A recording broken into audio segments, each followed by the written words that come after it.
Umingay muli sa social media ang usapin tungkol sa ipinangakong Free Fuel for Life para sa kauna-unahang Olympic gold medalist ng Pilipinas na si Hidilyn Diaz Naranjo, lalo na ngayong muling tumataas ang presyo ng petrolyo.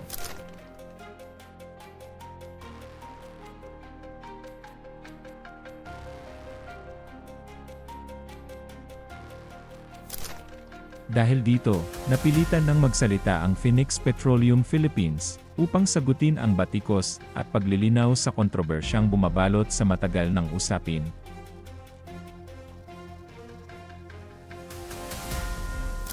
Matatandaang noong 2021, matapos maiuwi ni Hidilyn ang kauna-unahang gintong medalya ng bansa sa 2020 Summer Olympics na ginanap sa Tokyo, isa sa mga gantimpalang ipinangako sa kanya ay ang Free Fuel for Life mula sa Phoenix Petroleum, bukod pa sa 5 milyong cash incentive. Sa ulat noon ng kumpanya, malinaw na ibinigay ang insentibong ito bilang pagkilala sa makasaysayang tagumpay ng weightlifting champion na nagbigay ng karangalan sa buong bansa.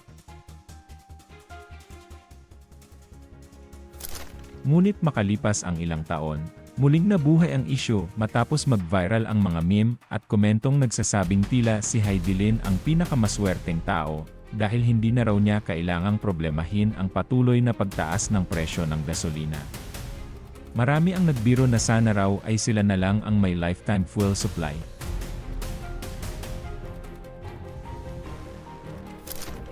Subalit agad itong nilinaw ng manager ni Hidilyn na si Noel Ferrer sa isang pahayag na inilabas sa Pep Troika.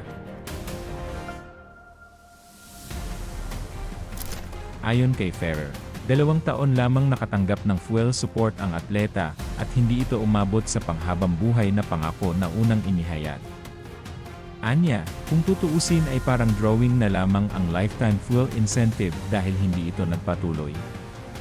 Dagdag pa niya, wala umanong anumang kondisyon ang ibinigay na insentibo at ipinresenta ito bilang simpleng gantimpala sa makasaysayang panalo ni Hidilyn.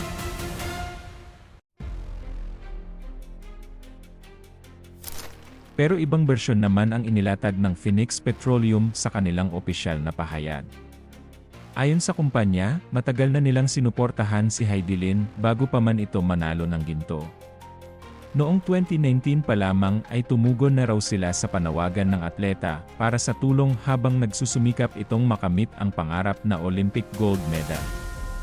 Nang tuluyan niyang mangyari ito noong 2021, agad silang nagbigay ng cash reward at fuel donation bilang pagkilala sa tagumpay ng mga atletang Pilipino.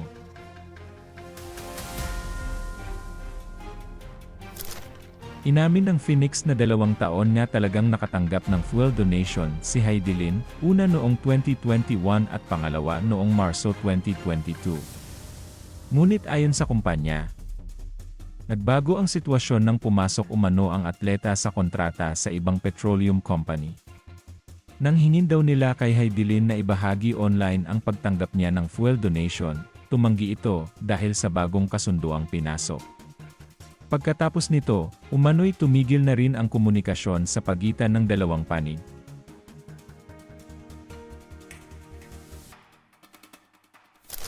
Dito iginiit ng Phoenix na tinupad nila ang kanilang commitment, ngunit tulad ng maraming corporate donations, may mga kondisyon itong sinusunod kabilang ang brand alignment. Dahil nagkaroon na ng ugnayan si Hidilyn sa ibang fuel brand, hindi na raw maaaring ipagpatuloy ang parehong arrangement ng fuel donation.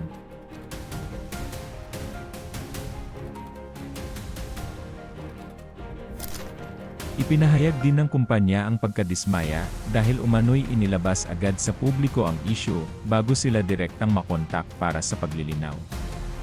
Ayon sa kanila, kung nagkaroon lamang ng maagang komunikasyon ay maaari sanang napag-usapan ito ng pribado at maayos.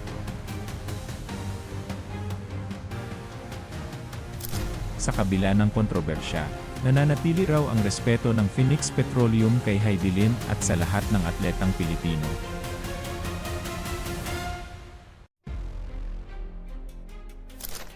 Gayunman, hati ang opinyon ng netizens. May nagsasabing makatuwiran ang desisyon ng kumpanya dahil sa bagong kontrata ng atleta. Habang ang iba naman ay nagtatanong kung paano naging free for life ang isang insentibong may kaakibat palang kondisyon.